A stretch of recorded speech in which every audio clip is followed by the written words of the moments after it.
Hello दोस्तों। आज मैं हिस्ट्री का एक इम्पोर्टेंट टॉपिक लेके आई हूँ जिसका नाम है संगम युग। जैसे कि आपको मालूम ही है कि इस टॉपिक से एक या दो क्वेश्चन पेपर में पूछे ही जाते हैं जो कि ऑल कॉम्पिटिटिव एग्जाम्स के लिए बहुत ही इम्पोर्टेंट है।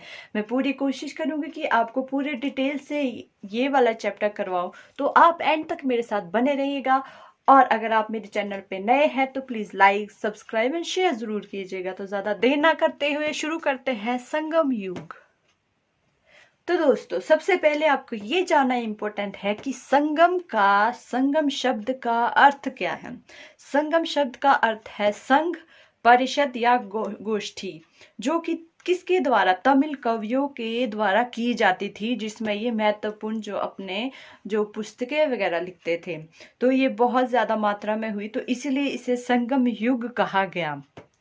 और जो भारतीय प्रायद्वीप का जो दक्षिण छोर है, जो कृष्णा नदी के दक्षिण में जो पड़ता है, वहां पे 3 राज्यों में ये संगम युग विभक्त है। वो है चोल राज्य, चेर राज्य और पांड्या राज्य। और इस संगम युग को जो संरक्षण अगर पूछे तो किसने दिया है, पांड्य शासकों ने दिया है। तो इसमें हम बात करते हैं सबसे पहले चोल राज्य की। चोल राज्य ये कहाँ पे स्थापित था? ये था पूर्वी तमिलनाडु, जो हमारे पास जो तमिलनाडु का एरिया है वहाँ पे चोल राज्य स्थापित था। और हर एक जो राज्य है इनके अपने अपने जो प्रतीक थे। तो अगर बात करें कि चोल राज्य का प्रतीक क्या था, यानी प्रतीक चिन्ह क्या था, तो वो था बाघ। बाघ किसका है? चोल राज्य का। अब इनकी प्रारंभिक राजधानी पूछी जाए तो उत्तरी मन्नूर, यानी प्रारंभिक राजधानी थी ये उत्तरी मन्नूर। और इसके अलावा जो इनकी राजधानियां रही है वो है उरेयूर, तंजावुर और पुहार। अब हम बात करते हैं इसके शासकों के बारे में। तो दोस्तों, चोल राज्य में वैसे तो बहुत सारे शासक रहते हैं, लेकिन आपने इसमें याद रखना कि प्रथम शासक कौन था और महत्वपूर्ण शासक कौन था। बस आपने ये याद रखना है। तो अगर बात करते हैं कि प्रथम शासक कौन था, तो वो था इलंजेत चेन्नी। इलंजेत चेन्नी प्रथम शासक, और इसने राजधानी बनाया था उरेयूर को। इलंजेत चेन्नी ने राजधानी बनाई थी उरेयूर को। तो अगर फिर नेक्स्ट राजा है करिकाल। जो करिकाल है ये है महत्वपूर्ण शासक। अगर पूछे कि चोल राज्य में महत्वपूर्ण शासक कौन था, तो वो था करिकाल। तो करिकाल का मतलब क्या था? करिकाल का मतलब था जले हुए पैरों वाला व्यक्ति। इसने क्या किया कि कावेरी नदी के किनारे 60 किलोमीटर लंबा बांध बनवाया। और इसका जो महत्वपूर्ण जो है, इसको जो प्रसिद्धि प्राप्त हुई वो हुई वैणी के युद्ध से। तंजौर के निकट वैणी का युद्ध हुआ था। इसमें क्या किया इसने, जो चेर थे, पांड्य थे, और राज्यों के जो 11 राज्य थे उनके समूह को इसने हराया और विजय प्राप्त की। ये इसका बहुत इम्पोर्टेंट, इससे इसको प्रसिद्धि प्राप्त हुई। तो वो था वैणी का युद्ध। किसने किया था? करिकाल ने। और जो करिकाल है उसको 7 स्वरों का ज्ञाता भी कहा जाता है। इसके अलावा ये वैदिक धर्म का अनुयायी था। जो ये था करिकाल, ये वैदिक धर्म का अनुयायी था। तो ये था चोल राज्य में महत्वपूर्ण जो भी पॉइंट थे। अब नेक्स्ट हम बात करते हैं चेर राज्य की। चेर राज्य कहाँ स्थापित था? तो ये आधुनिक जो केरल और तमिलनाडु का क्षेत्र पड़ता है, यहाँ पे चेर राज्य स्थापित था। और कुछ विद्वानों ने इन्हें, यानी चेरों को केरल पुत्र भी कहा है। चेरों को केरल पुत्र भी कहा गया है। और इनका प्रतीक चिन्ह धनुष, आपने याद रखना है, इनका प्रतीक चिन्ह है। अगर पूछा जाए कि इस वंश का प्रथम शासक कौन था, तो वो था उदयनजेराल।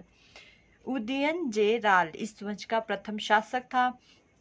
और कहा जाता है कि जो महाभारत का युद्ध हुआ था, तो उसमें जो भाग लेने वाले वीर थे उनको इन्होंने भोजन करवाया था। उन सबको भोजन करवाया था। और इन्होंने एक बड़ी पाकशाला भी बनवाई थी। जिसमें जनता को उन्मुक्त रूप से भोजन वितरित किया जाता था। तो ये उदयन जेरल के बारे में जो बताया गया था। और नेक्स्ट है, नेक्स्ट राजा बना उदयन जेराल का पुत्र नेदु जेराल अदन। जब ये राजा बना, सिंहासन पे बैठा, तो इसने अपनी राजधानी मरंदे को बनाया। और जो तमिल विद्वान जो कवि थे, उनका मत था कि इसने संपूर्ण भारत पर यानी उत्तरी भारत हिमालय तक अपने साम्राज्य का विस्तार कर लिया था, और साथ ही साथ एक उपाधि ग्रहण की जो थी इमैवरम्बन। इमैवरम्बन की उपाधि इसने धारण की, जिसका अर्थ है हिमालय तक सीमा वाला। तो ये है नेदु जेराल। और नेक्स्ट शासक बना, उसका नाम था शेनगुट्टवन। शेनगुट्टवन को लाल चेर भी कहा जाता था। और इसका जो यशोगान परनर कवि ने किया है, जो उस समय का एक महत्वपूर्ण जो कवि था, बहुत प्रख्यात कवि थे, उन्होंने इसका यशोगान किया है। और इसने पत्तिनी संप्रदाय का ये संस्थापक था, यानी कौमार्य की देवी, जो कौमार्य की देवी थी की उपासना से संबंधित है ये पत्तिनी संप्रदाय। इसकी स्थापना शेनगुट्टवन ने की थी। तो शेनगुट्टवन ये आपने याद रखना है इसमें। और अगर पूछे कि इस वंश का जो और एक प्रमुख शासक था अदिग ईमान, इसे दक्षिण में गन्ने की खेती प्रारंभ करने का श्रेय दिया जाता है। तो ये सब इम्पोर्टेंट था संगम युग में। अब दूसरा है पांड्य राज्य। अब हम पांड्य राज्य की बात करें। पांड्य राज्य का विस्तार कहाँ पे हुआ, तो वो था सुदूर दक्षिण और दक्षिण पूर्वी भाग, जो कि आधुनिक जो तमिलनाडु का सुदूर दक्षिण पूर्वी भाग है, तो वहाँ पे पांड्य राज्य का विस्तार हुआ। और इन्होंने अपनी राजधानी को बनाया मदुरा। और इनका प्रतीक चिन्ह था कार्प यानी एक प्रकार की मछली, ये इनका प्रतीक था। तो जो एक प्रसिद्ध जो लेखक थे मेगस्थनीज, इन्होंने इसका उल्लेख माबर नाम से किया है। माबर किसको कहा है उन्होंने? पांड्य राज्य को। और यह जो राज्य है मोतियों के लिए प्रसिद्ध था। और यहाँ पे शासन किसका था? स्त्रियों का। अब बात करते हैं जो पांड्य शासक कौन कौन हुए। एक प्रसिद्ध शासक था नेडियोन। नेडियोन ने क्या किया कि पहरुली नदी थी उसको अस्तित्व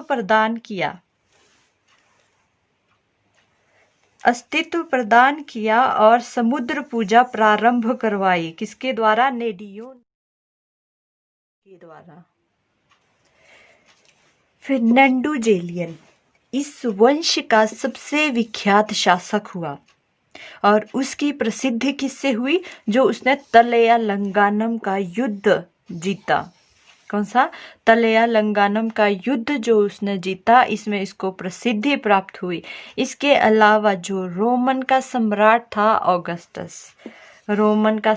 ऑगस्टस, उसके दरबार में इसने राजदूत भी भेजा था।